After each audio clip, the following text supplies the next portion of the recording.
ನಾಳೆ ಸಿಎಂ ಹುದ್ದೆಗೆ ಸಿದ್ದರಾಮಯ್ಯ ಅವರು ರಾಜೀನಾಮೆ ಕೊಡುವುದು ಬಹುತೇಕ ಖಚಿತ ಅಂತ ಹೇಳಲಾಗಿದೆ.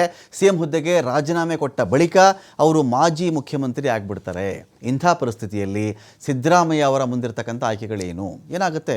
ನಾಳೆ ಒಂದು ವೇಳೆ ರಾಜೀನಾಮೆಯನ್ನು ಕೊಟ್ಟೇ ಬಿಟ್ಟರು ಸಿದ್ದರಾಮಯ್ಯವರು ಅಂತ ಅಂದಾಗ ಕೊಟ್ಟುಬಿಡ್ತಾರಾ?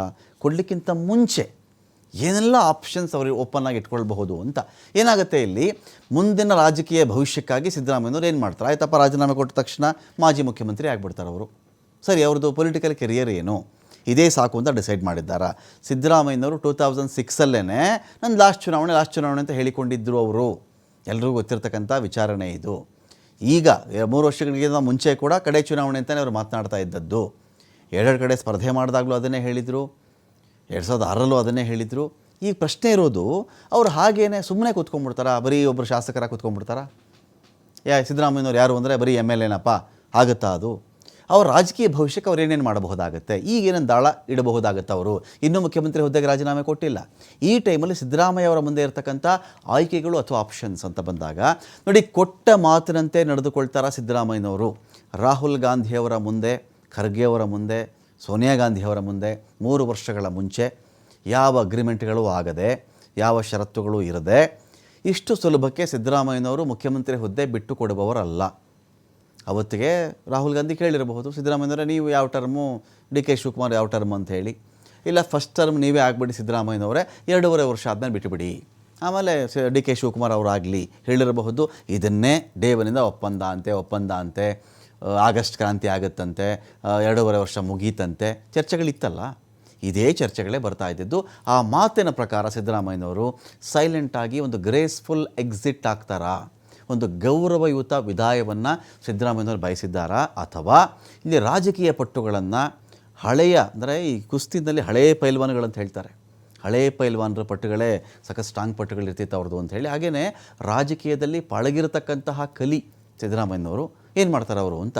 ರಾಹುಲ್ ಕೇಳಿಬಿಟ್ರೆ ಒಂದು ಕ್ಷಣ ಇರಲ್ಲ ಅಂತ ಇದೇ ಸಿದ್ದರಾಮಯ್ಯನವರು ಹೇಳಿದರು. ಈಗ ರಾಹುಲ್ ಗಾಂಧಿ ಸೂಚನೆ ಕೊಟ್ಟರೆ ರಾಜೀನಾಮೆಯನ್ನು ಕೊಡಬಹುದು. ಅಥವಾ ಈ ಆಪ್ತರು ಏನು ಮಾಡ್ತಿದ್ದಾರೆ ಅಂದರೆ, ಒತ್ತಡ ಹಾಕಿ, ನೀವು ಇನ್ನೂ 8 ದಿನ ಟೈಮ್ ತೊಗೊಳ್ಳಿ, ಆಪ್ತಿರೋದು ಒತ್ತಡ, ಹೈಕಮಾಂಡ್ ಮೇಲೂ ನೀವು ಕಾಲಾವಕಾಶ ತೊಗೊಳ್ಳಿ ಅಂತ ಒತ್ತಡ, ನೀವೇ ಹಾಕಿ ಆ ಒತ್ತಡ ಅಂತ ಹೇಳ್ಕೊಡ್ತಾ ಇದ್ದಾರೆ ಅವರು. ಹಲವಾರು ಕೆಲಸಗಳು ಇನ್ನೂ ಕೂಡ ಬಾಕಿ ಉಳಿದಿವೆ ಸಿದ್ದರಾಮಯ್ಯ ಅವರೇ. ಅವುಗಳನ್ನು ಕಂಪ್ಲೀಟ್ ಮಾಡೋಕ್ಕಾದರೂ ಒಂದು ಸ್ವಲ್ಪ ಕಾಲಾವಕಾಶ ಬೇಕಾಗುತ್ತೆ. ತರಾತುರಿಯಲ್ಲಿ ಆತುರಾತುರವಾಗಿ ನಿರ್ಧಾರಕ್ಕೆ ಬರಬೇಡಿ, ಇನ್ನು 10 ದಿನ ಕಾಲಾವಕಾಶ ಕೇಳಿಬಿಡಿ ಅಂತ ಹೇಳಿ ಆಪ್ತರು ಒತ್ತಡ ಹಾಕ್ತಾ ಇದ್ದಾರೆ. ಯಾವ್ಯಾವ ಫೈಲ್ಗಳಿದೆಯೋ, ಯಾವ್ಯಾವ ಕೆಲಸ ಅಪೂರ್ಣವಾಗಿದೆಯೋ, ಅಕಸ್ಮಾತ್ ಸಿದ್ದರಾಮಯ್ಯನವರು ಕೆಳಗಡೆ ಇಳಿದು ಬಿಟ್ಟರೆ ಅತಂತ್ರ ಆಗಿಬಿಡ್ತಾರೆ ಅವರು, ಗೊತ್ತಿಲ್ಲ. ಅವರಂತೂ ಒತ್ತಡವನ್ನು ಹಾಕ್ತಾ ಇದ್ದಾರೆ. ಹಾಲಿ ಸಚಿವರು ಇದ್ದಾರೆ, ಇದರಲ್ಲಿ ಶಾಸಕರು ಇದ್ದಾರೆ, ಒತ್ತಡ ಹಾಕ್ತಾ ಇದ್ದಾರೆ. ಇದಕ್ಕೆ ಹೈಕಮಾಂಡ್ ಒಪ್ಪುವುದು ಇನ್ನು 10 ದಿನ ಟೈಮ್ ಕೊಡಿ, 8 ದಿನ ಟೈಮ್ ಕೊಡಿ ಅಂದರೆ ಹೈಕಮಾಂಡ್ ಒಪ್ಪುತ್ತಾ? ಸ್ವಲ್ಪ ಕಷ್ಟ ಅಂತ ಹೇಳ್ತಾ ಇದ್ದಾರೆ. ಅದನ್ನು ದಲಿತ ಮುಖ್ಯಮಂತ್ರಿ ದಾಳ ಕೂಡ ಒಂದು ಆಪ್ಷನ್ ಇದೆ ಸಿದ್ದರಾಮಯ್ಯ ಅವರ ಮುಂದೆ.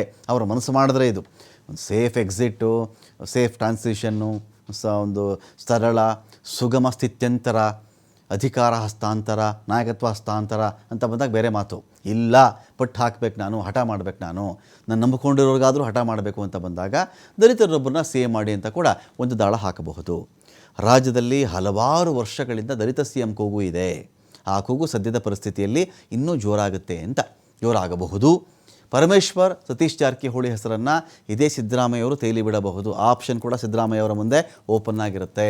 ಇನ್ನೊಂದು ಕಡೆ ಪಕ್ಷದ ವಿರುದ್ಧ ಬಂಡಾಯ, ಈ ಥರ ನನಗೇನೋ ಈ ಥರದೊಂದು ಎಕ್ಸಿಟ್ಗೆ ಹೇಳಿಬಿಟ್ಟಿದ್ದಾರೆ, ನನಗೆ ಬೇಸರ ಆಗಿದೆ, ನಾನು ಬಂಡಾಯ ಹೇಳಲೇಬೇಕು ಅಂತ ಬಂದಾಗ ಬಂಡಾಯ ಹೇಳಬಹುದು ಸಿದ್ದರಾಮಯ್ಯನವರು. ಇದರೆಲ್ಲ ಜನ ಇದ್ದಾರೆ ಅವ್ರ ಕೈನಲ್ಲಿ.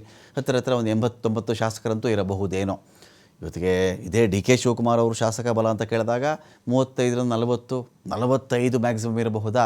ಉಳಿದ ಶಾಸಕರಲ್ಲಿ ಹೆಚ್ಚು ಕಡಿಮೆ 75-80 ಜನ ಅವರು ಸಿದ್ದರಾಮಯ್ಯನವ್ರ ಪರ ನಿಂತುಕೊಳ್ಳಬಹುದು. ಇನ್ನೊಂದು 15-20 ಜನ ಇದ್ದಾರಲ್ಲ, ತಟಸ್ಥರಾಗಿಯೂ ಇರಬಹುದು. ಹೈಕಮಾಂಡ್ ಕಡೆರಿ, ನಾವು ಸಿದ್ದರಾಮಯ್ಯ ಕ್ಯಾಟಗರಿಗೂ ಸೇರಲ್ಲ, ಇಲ್ಲ DKC ಕ್ಯಾಟಗರಿಗೂ ಸೇರಲ್ಲ, ಈ ಗುಂಪು ಅಲ್ಲ ಆ ಗುಂಪು ಅಲ್ಲ, ಹೈಕಮಾಂಡ್ ಗುಂಪು ನಾವು ಅಂತಲೂ ಹೇಳಿಕೊಳ್ಳಬಹುದು. ಸೊ ಹಾಗಾಗಿ ಒಂದು ಬಂಡಾಯನೇ ಸಾರಿಸುವ ಮೂಲಕವಾಗಿ ಸಿದ್ದರಾಮಯ್ಯನವರು ಸಡ್ಡು ಹೊಡೆಯಬಹುದು. ಶಾಸಕಾಂಗ ಪಕ್ಷದ ಸಭೆಯ ಅಭಿಪ್ರಾಯವನ್ನು ಪಡೆದುಕೊಳ್ಳಿ ಅಂತ ಪಟ್ಟು ಹಿಡಿಬೋದು. ಕರೀರಿ, CLP ಮೀಟಿಂಗ್ ಕರೀರಿ, ಅಲ್ಲಿ ಯಾವ್ಯಾವ ಶಾಸಕರು ಯಾರ ಹೆಸರು ಹೇಳ್ತಾರೋ ಕೇಳಿ, ಅವ್ರು ಯಾರು ಹೆಸರು ಹೇಳ್ತಾರೋ ಅವ್ರನ್ನೇ ಮುಖ್ಯಮಂತ್ರಿ ಮಾಡಿ.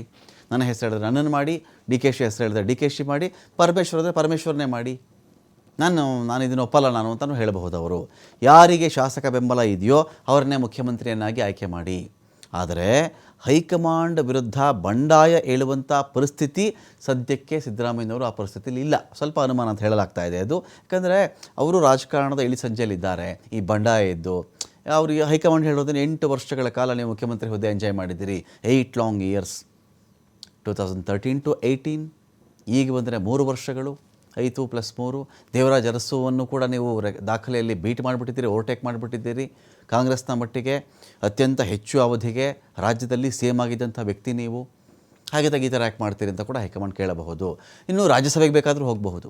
ರಾಜಕೀಯದಲ್ಲಿ ಸಿದ್ದರಾಮಯ್ಯ ಅವ್ರಿಗೆ ಅಪಾರ ಅನುಭವ ಇದೆ. ಹೀಗಾಗಿ ರಾಜ್ಯಸಭೆಗೆ ಕಳಿಸೋದು ಕೂಡ ಹೈಕಮಾಂಡ್ನ ಆಶಯ. ಆದರೆ ಈ ಬಗ್ಗೆ ಸಿದ್ದರಾಮಯ್ಯನವರಂತೂ ಮಾತಾಡಿಲ್ಲ. ಒಂದು 8 ದಿನ ಟೈಮ್ ಕೊಡಿ ಅಂತ ಮಾತ್ರ ಕೇಳಿದ್ದಾರೆ ಅಂತ ಹೇಳಲಾಗಿದೆ.